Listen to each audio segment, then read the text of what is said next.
What's going on, everyone? So last week I went and got a physical through my doctor, and I hadn't gotten one in a long time, and I wanted to see where I was at. So today's video, I just want to talk about and go over my results. Overall, it was okay, but there's a few things that I need to be a little bit careful about, and hopefully you can get something out of this. And I do recommend you guys and gals try to get a physical if you can. So first and foremost, I went inside. I wasn't too busy, thank goodness. I think it was a medical assistant, maybe a nurse, can't remember. They went and checked my blood pressure, and this was the first small little thing. And I'm aware of my blood pressure.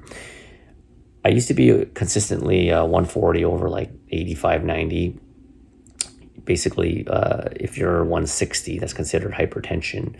140 is considered like pre-hypertension. I used to be 140s back in the day, and then I got it down to 130. But this time I registered at about 140 over 90. She took it a second time, I registered like 144 over 90. And I remember when I thought that I had strep throat last year, January of 2020, I registered like 139. So it appears that I'm kind of consistently staying about upper 130s, which I kind of don't like, but it's something that I definitely am not going to take lightly. There is something called, I believe, white coat syndrome, where I think that's the term, where people naturally get a little bit anxious, either consciously or subconsciously, when they go to a doctor, and that causes their blood pressure to rise. So I have a blood pressure monitor at home, and I'll be probably using that a little bit more often to make sure I don't creep up in the 150s, because that's just something that I don't want to deal with, and I don't want to take medication. A lot of this is based on it could be lifestyle, but a lot of it is genetics, and I do have some of that in my family. Nonetheless, the doctor came in and checked for my heart, make sure there was nothing abnormal, no heart murmurs or anything. And then she checked for she had me drop my pants and have you cough. That helps check for your testicles and make sure you don't have a tumor or a hernia. That was good. She checked for any abnormalities on my skin, although I do see a dermatologist on the side. And I do have a lot of moles and stuff. I have some, as long as there's no irregular borders, and I do recommend you doing that. Sorry, I'm getting a phone call. I'm gonna ignore that. When you check for skin, those moles, if they have abnormal borders and they're not that circular, that's something you want to check out. So anyways, that passed, and then so after that I was pretty much done, but she did want to order some blood work at a lab, and I had to do it in a fasted state. So I went the next morning, and she had me do 5 tests. One was the complete blood cell count. Second was a comprehensive metabolic panel, and I'll explain all this. The third is a lipid profile. That's for cholesterol. And then the last 2, which I didn't think was necessary, but I had never met her before, so she wanted to do it. One was a hepatitis C antibody test, because I had told her that my dad had a liver transplant, and she wanted to test for that. And then she also had me do the measles, mumps, and rubella, the MMR antibody, although I did get that shot years ago. So real quick, I'll just go from the top. So I have a computer in front of me, so if I'm looking down, I don't have it all memorized, obviously. So the blood cell count, white blood cell count, red blood cell count, hemoglobin, blah, blah, blah, blah, all that was good. It's all within standard range. The one thing that came up as a small flag, and it's very, very small, is my hematocrit.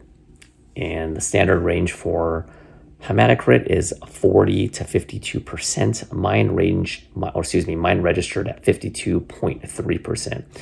So 52% is at the high end, 52.3. That's 0.3. That's, to me, 0.3 could fluctuate in one day, so I don't think that's a big deal. And hematocrit, if you're not familiar with that basically, that test helps to determine how much red blood cells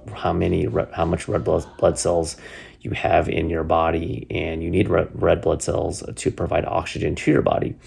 And there is a such thing as having too low and too high. If you have too high, that could be a potential sign of a certain cancer. I forgot the name, so it's something that you want to worry about. But that was the only thing on that. I think my hematocrit was a little bit higher because I was a little bit dehydrated. I do take creatine for weightlifting, and I wouldn't say I still drink a lot of water, but some days I get really busy at work, or I'm with my kid and doing errands and stuff, and I don't drink enough water, so I need to up the water, and I think that'll get my hematocrit definitely under the 52%. So that was not a big deal. The second one was, like I said, was the comprehensive metabolic panel, and that tests for like sodium, potassium, chloride. Everything was all good. I'm not going to go into everything. I'm only going to talk about what was flagged.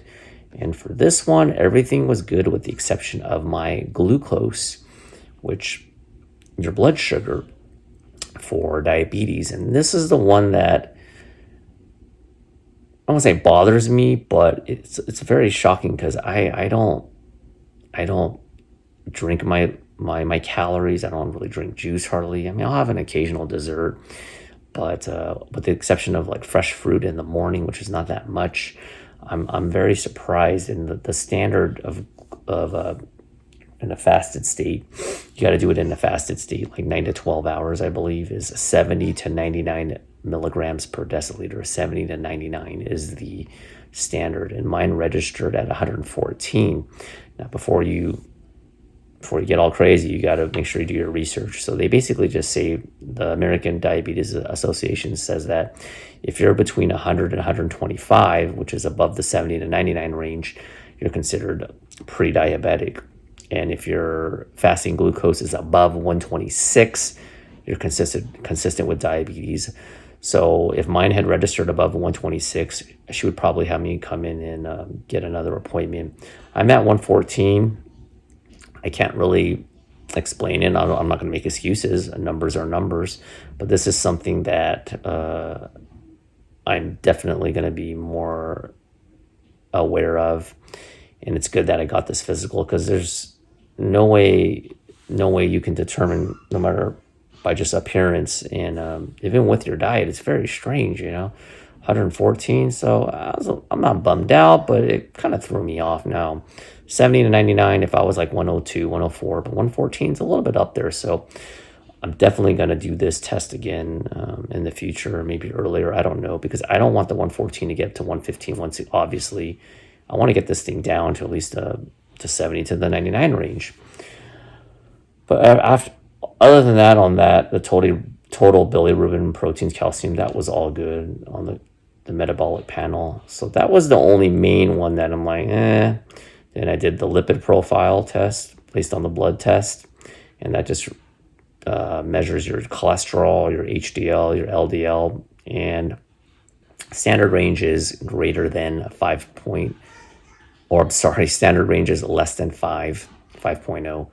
Mine cholesterol to HDL ratio is 3.3. So, I don't eat too much fatty stuff. I try to stay away from pork and stuff like that.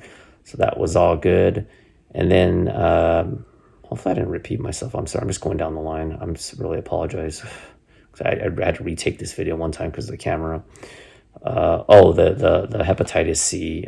That's just because my dad had a liver transplant years ago. She just wanted to make sure, because that hepatitis can cause problems with the liver disease, and that was completely fine. There's it's standard range is non-reactive, and mine was non-reactive.